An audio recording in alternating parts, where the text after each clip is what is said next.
boleh sekali kita coba di sini untuk menemani kita semua, dan khusus buat tokoh-tokoh masyarakat yang hadir di sini, dan terspesial tentunya untuk tokoh masyarakat Kabupaten Bungo, ada abang kita Bang Ismail Guzar, dan satu kebersamaan kembali juga tadi ada Pak Haji Kadirun dari Bungo Kelatan Tupong. Duduklah di tanggo ya de oi mematangnya benang dari Bungo Kelatan Tupong. Duduklah di tanggo ya de oi mematangnya benang. Kamilah umpama ya de oi naklah putung sulung, tibalah di tanggo ya sayang putunglah tabuan. Kamilah umpama ya de oi naklah putung sulung, tibalah di tanggo ya sayang putunglah tabuan.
De oi payahlah nak ngato, kamilah nan buro yo sayang menyadarlah diri.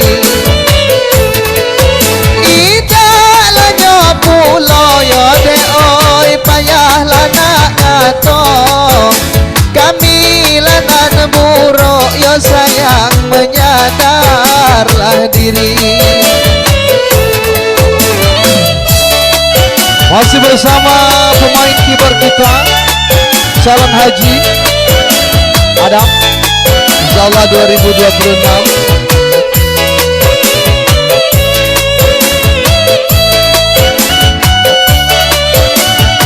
bersama Arfan Media Channel YouTube-nya.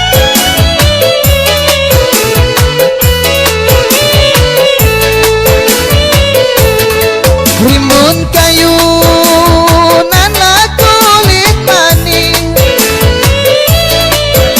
nampaklah nyodari ode oi nana purun muda. Rimbun kayu nana kulit manis, nampaklah nyodari ode oi nana purun muda.